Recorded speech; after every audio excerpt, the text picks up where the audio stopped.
on est très probablement sur le décor le plus fade de tout YouTube. Parce que, ouais, on est dans ma chambre, mais pour l'instant, en fait, il n'y a pas grand chose. Enfin, si, mais en fait, c'est que toute la décoration est de ce côté, voilà, du coup, derrière la caméra. Et malheureusement, bah, je suis un peu obligé de filmer dans ce sens parce que j'ai un peu la flemme de déplacer tout à mon bureau et de changer le lit. Enfin, bref, vous avez compris. Du coup, on est sur ce magnifique décor, sans affiche, à part Yoda, qui est assez stylé.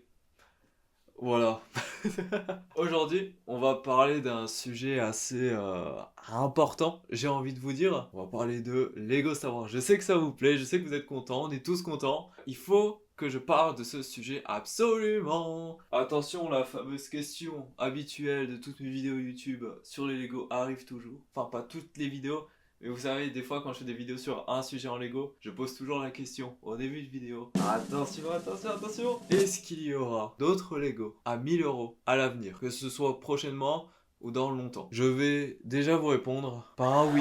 Oui, je suis le genre de personne qui répond à ma propre question vraiment tout de suite après. Le plus important, c'est quand même que je vous dise un peu pourquoi. Voilà, je pense qu'il y aura d'autres Lego à 1000 €. Et voilà, voilà. Bon, vous savez tous, il y a quelques mois de cela, est sorti le premier Lego à 1000 € et qui avait pas mal cartonné. Bon, forcément, je sais pas vraiment s'il a bien marché ou pas. Il était un peu mitigé au début. Genre, ça a un peu divisé. Il y avait vraiment moitié-moitié ceux qui aimaient, ceux qui aimaient pas. J'ai fait une vidéo en plus là-dessus pour vous expliquer ce que j'en pense à peu près. Je pense qu'il a quand même un peu marché. Mais c'est vrai que son prix, forcément, est un peu le gros point faible même de ce produit parce que ouais, 1000 €, c'est pas rien.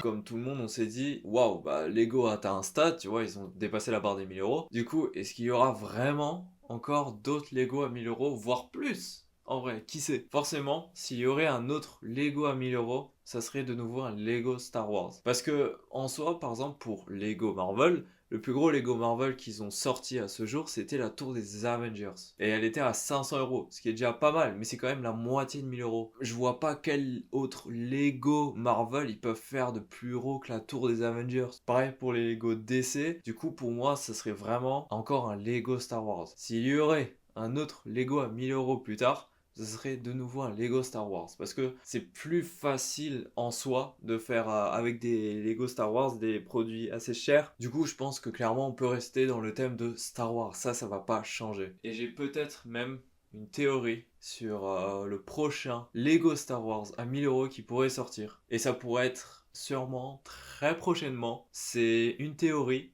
C'est moi qui le dis. Il n'y a rien qui est vrai, mais c'est peut-être ce que je voudrais. Pour faire simple, en 2027, ce sera l'anniversaire de Star Wars qui fêtera du coup ses 50 ans. Parce que le premier film Star Wars est sorti en 1977 et du coup l'année prochaine on sera en 2027 et du coup ce sera les 50 ans de Star Wars. Et forcément ils vont faire plusieurs choses pour l'occasion. Je pense notamment à ressortir sûrement tous les Star Wars au cinéma, en tout cas juste la première trilogie. Ils peuvent pas passer à côté, c'est quand même un demi-siècle, tu vois, c'est pas rien. Et c'est les plus grandes licences du monde, du coup, autant fêter ça. Et notamment chez Lego, parce que ça va bombarder, quoi. Parce qu'ils avaient déjà fêté, du coup, en 2024, l'anniversaire des 25 ans de Lego Star Wars. Et là, forcément, ils vont pas passer à côté des 50 ans de Star Wars. Du coup, déjà, ma théorie, c'est qu'il y aura sûrement beaucoup de produits, notamment en rapport avec l'anniversaire de Star Wars. Parce que tout ce que je vais dire, c'est moi qui le dis. C'est moi qui espère que ce sera peut-être ça. Je dis pas que ce sera ça. Ce sera l'anniversaire de Star Wars Un Nouvel Espoir. Précisément, c'est ça. C'est l'anniversaire de Star Wars en général, mais c'est aussi l'anniversaire de ce film en particulier qui fêtera du coup ses 50 ans. Et du coup, pour fêter ça, je pense que autant sortir du coup des produits en rapport avec le film, notamment beaucoup de produits, peut-être même des collectors, je sais pas. Notamment, je pense probablement au vaisseau de Darth Vader qui pourrait être le collector de mai 2027, puisque du coup ils vont sortir le vaisseau de Darth Vader en playset pour mars 2026, excusez-moi. Et du coup, je me dis peut-être sortir le collector pour mai 2027 pour fêter un peu l'anniversaire du film, parce que le vaisseau est apparu dans le film. Il est apparu dans Un Nouvel Espoir. Du coup, voilà, déjà il y a ça. Mais je pense pas que ce sera un collector qui va coûter 1000 €. C'est pas un grand vaisseau non plus, c'est un petit vaisseau. Du coup, je pense aux alentours de 200, 250, tu vois, comme ça. Un petit collector quoi. Maintenant, le Lego auquel je pense fortement, qui pourrait coûter vraiment 1000 euros, mais vraiment, vraiment, ça serait un remake Faucon Millennium Collector. Genre le troisième, The Last One. Parce que le dernier Faucon qui était sorti du coup en 2017 coûtait 800 euros. Bon, entre temps, il a augmenté le prix avec l'inflation et tout, il est passé à 850 euros. Hello,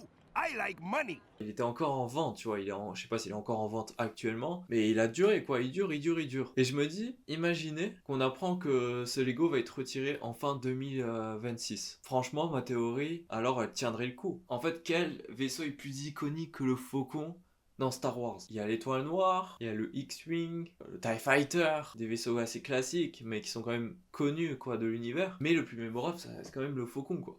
C'est lui qui a fait toute la saga. Le vaisseau, il est iconique. Bah, je me dis, vu qu'on le voit en plus beaucoup dans le film, c'est vraiment le Faucon Millennium, quoi. Autant fêter ça en sortant le plus gros vaisseau, enfin le plus iconique, en Lego. Et du coup, avec cette fois comme prix 1000 euros. Un Faucon Millennium, vraiment one to one. Genre, vraiment mini-fix scale, tu vois, genre tu peux mettre tes figurines comme le dernier du coup, mais du coup avec beaucoup plus de pièces, sachant que du coup le premier Faucon Collector qui était sorti en 2007 avait à peu près, je vais pas vous mentir, je sais plus vraiment, mais on va dire genre 5000 pièces je crois. Le second du coup sorti en 2017 avait plus de 7500 pièces, un truc comme ça. Et bah si on suit la logique, 2007, 2017, 2027, du coup, 10 ans plus tard, de nouveau un troisième et probablement le dernier Faucon Collector qui pourrait sortir. Et autant le sortir cette fois à 1000 euros, qui serait genre l'ultime Lego Star Wars. Tu vois, celui que tout le monde veut, qui est incroyable, avec en plus toutes les nouvelles pièces qu'ils ont pu faire, genre vraiment en mode V2. Ça serait comme celui de 2017, mais en version V2. Parce que celui de 2017, il est quasiment parfait. Peut-être des petits détails qu'il y aura. Peut-être qu'il y aura à peine genre 8000 ou 9000 pièces. Ce qui est pas mal quand même, ça ferait à peu près comme l'étoile de la mort. Je pense que un Faucon Millennium à 1000 euros serait le top du top pour fêter les 50 ans de Star Wars. J'espère pas qu'il sortira plus que ça, genre 1100 ou 1200. Je pense que vraiment 1000 euros. Le Faucon Millennium Collector, le dernier, tu mets 8500 pièces, 9000 pièces. Bon, j'aimerais bien 11 000 pièces. Mais vous connaissez Lego Star Wars, faut pas abuser. Encore un peu plus gros que celui qu'on a vu dernièrement. Ça serait vraiment le top du top. C'est à peu près vraiment ce que je pense, c'est ma théorie. J'espère que ce sera quand même ça. Si c'est pas ça, j'avoue que je serais un peu déçu.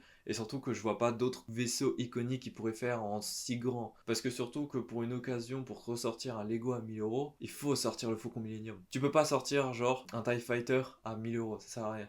Peut-être le Star Destroyer, et encore ça reste à voir parce qu'il est iconique aussi ce vaisseau. Mais je sais pas si moi je mettrais 1000 euros pour le Star Destroyer. T'as plus envie de mettre 1000 euros pour le vaisseau des gentils, vous voyez ce que je veux dire? Je pense que c'est beaucoup plus marketing aussi, le Faucon Millennium, que le Star Destroyer, ça marcherait beaucoup plus. Vraiment, je pense que ça peut être pas mal. Je sais pas s'il y en a qui seront d'accord avec moi. Je pense quand même que si la majorité préférerait avoir un Faucon Millennium à 1000 euros plutôt que n'importe quel autre vaisseau. Ils l'ont fait avec la Death Star parce que forcément ça c'est iconique aussi. Autant avoir le Faucon. Voilà, voilà. J'ai pas grand chose à dire de plus à part que ça serait un peu mon souhait. Est-ce que la Death Star à 1000 euros serait pas du coup un test pour savoir si les gens achèteraient vraiment des Lego à 1000 euros? Est-ce qu'on en produirait d'autres? Mais en vrai, ça serait top. Ça serait le top du top. Bon, il est temps de caresser le chat. C'est une bonne excuse pour une fin de vidéo, ça, non? Bon, moi je vais le caresser en tout cas.